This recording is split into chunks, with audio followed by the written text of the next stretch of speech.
Welcome to Merricks Garage. Today I am going to be going over how I installed these AMP Powersteps on my Squarebody Suburban.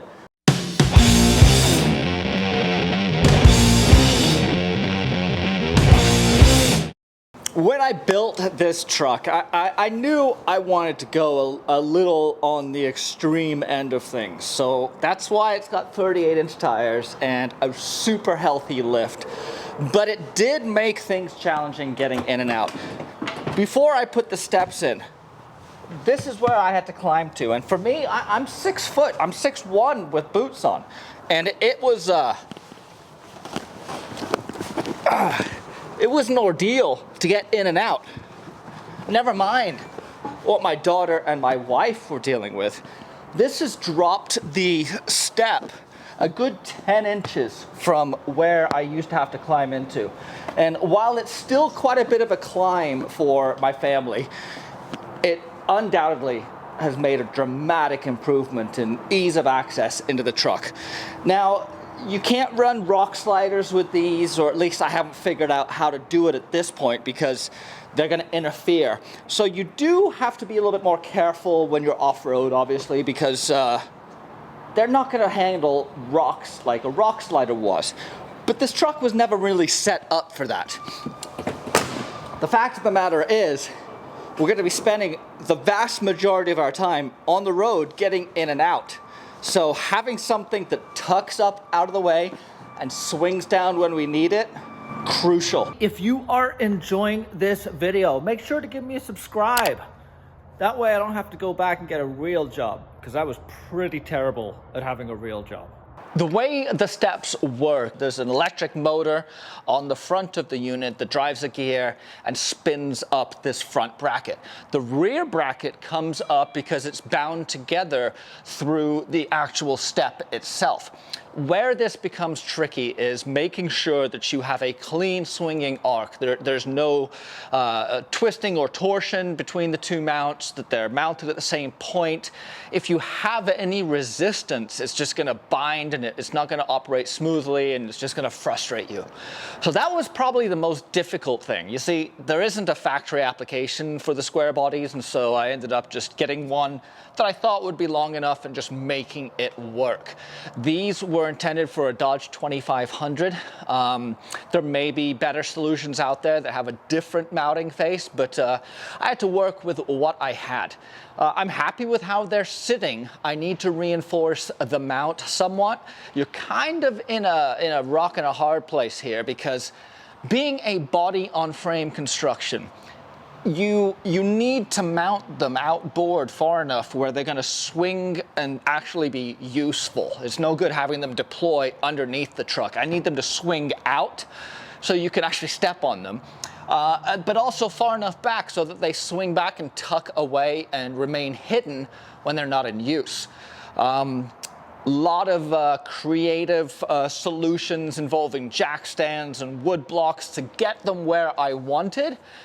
And then I tacked a bracket onto the body so I could temporarily mount them. And then I extended that bracket back down to the frame. So they're technically mounted off of the frame now.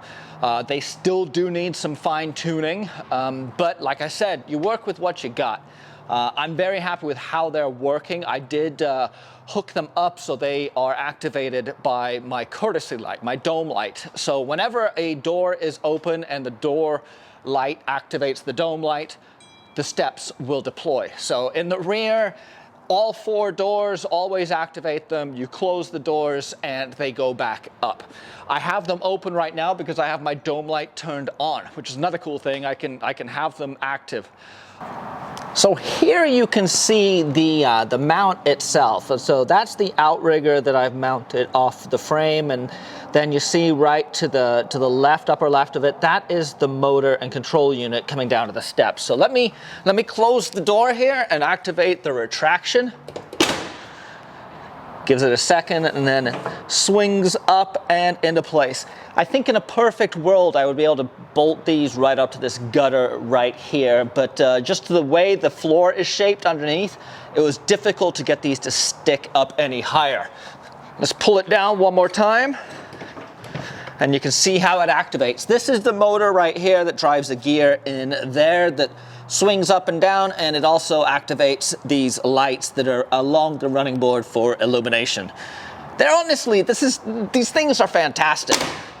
They make such a big difference.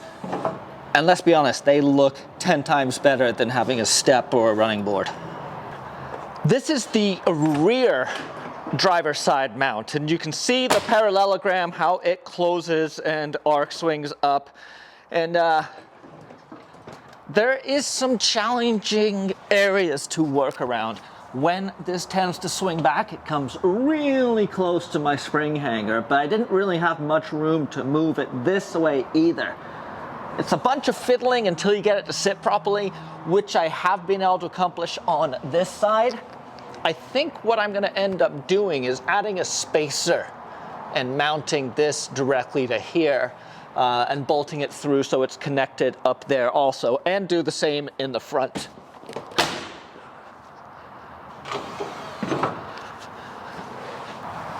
Moving over to the passenger side, you'll see that while they're hung well, and I do like how they tuck up underneath here and follow the body line really well, they don't deploy perfectly. So as they come out, you see how they're sitting at the steep angle?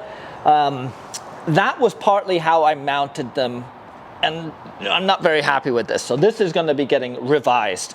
I was able to mount them through to the gutter at the bottom here, but now I've got some clearance issues. When I close the door, you'll watch this corner. I've had to notch right there. And the same thing up front. I had a couple challenges with them catching as they deploy. And yeah, if they catch while they're deploying and they hang up sufficiently, you're gonna end up binding and probably breaking the motor. I guess you'd probably break the shaft in the gear of the motor first, which would be a pain. But yeah, this side's gonna take a little bit of work, but I'm confident I'm gonna get them sitting the way I want them to. And these still are functional. So they're just a little bit higher than they should be.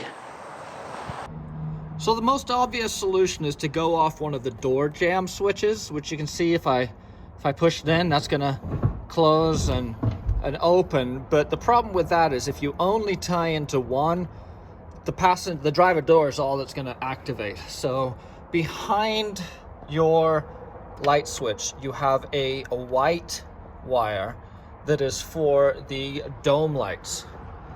And that is what I recommend connecting the trigger wires to. So I ran the trigger wires up through the firewall and spliced them into the white wire on the back of that switch, so that every time a door is opened, no matter which door it is,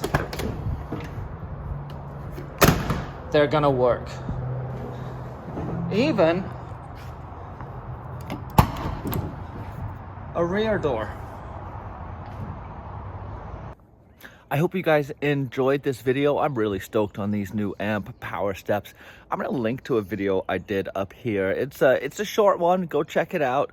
It's when I did a tune-up on my high lift jack. The video didn't do very well, but it's still one of my favorite videos. So go take a look. We'll see you next week.